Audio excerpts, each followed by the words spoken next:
Hi friends, అందరికీ happy new year. ఇప్పుడు మనం న్యూ ఇయర్ స్పెషల్గా హోమ్ మేడ్ కేక్ ఎలా ప్రిపేర్ చేసుకోవాలో చూద్దామా.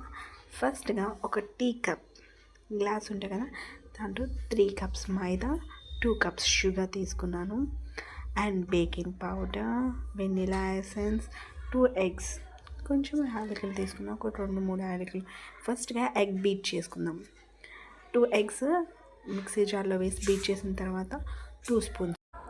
ఇప్పుడు 1.5 స్పూన్ వెనిలా ఎసెన్స్ వేసుకోవాలి.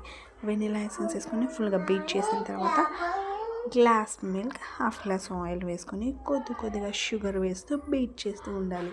మనం ముందుగా పౌడర్ చేసి పెట్టుకున్న షుగర్. దాని తర్వాత చిన్న పించ్ ఆఫ్ కలర్ వేసుకొని మళ్ళీ మిక్స్ చేయాలి. దాని తర్వాత కొద్దిగా మన మైదా ఉంది కదా, 3 గ్లాసెస్ మైదా, అది కొద్దిగా వేస్తూ మళ్ళీ మిక్సీ చేస్తూ ఉండాలి. దాని తర్వాత ప్రీ హీట్ కోసం కొంచెం ఇసుక పెట్టి ప్రీ హీట్ చేసుకోవాలి. దాని తర్వాత మన కేక్ గిన్నె ఉంటుంది కదా, దాని చుట్టూ ఆయిల్ అప్లై చేసి మన బ్యాటర్ అంతా వేసుకొని స్టవ్ మీద పెట్టుకున్నామంటే ఒక 45 మినిట్స్ తర్వాత చూస్తే కేక్ ఇంత